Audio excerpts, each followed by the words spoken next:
โอเคมาสอนการคูณเลขให้กับน้องๆเนาะซึ่งเลข2ตัวคูณกับเลข2ตัว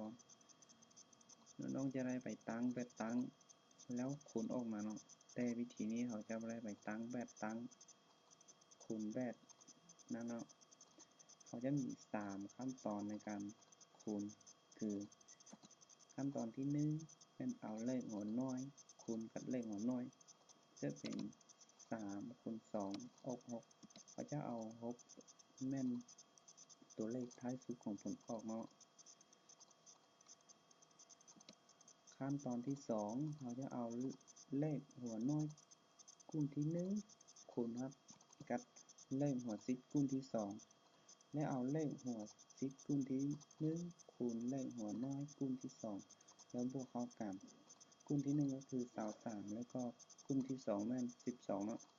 เขาจะเอา3คูณให้กับ1ออก3แล้วก็2คูณให้กับ2ออก4 3บวก4ออก7เอาไว้ทัดกันมาเลยเนาะแล้วขั้นตอนที่3เอาเลขหัว10คูณกับเลขหัว10มันจะเอาอยู่2คูณ1คือเลขหัว10ของ23และเลขหัว10ของ12คูณกันได้2เอามาวางอยู่ทางหน้าเลยเนาะซึ่งผลออกกันได้อยู่276แต่เขาจะบ่ได้ไปตั้งแบบตั้งแล้วจึงมาเขียนใส่เนาะเขาคิดเลยแล้วก็ไล่ออกมาเลยเนาะ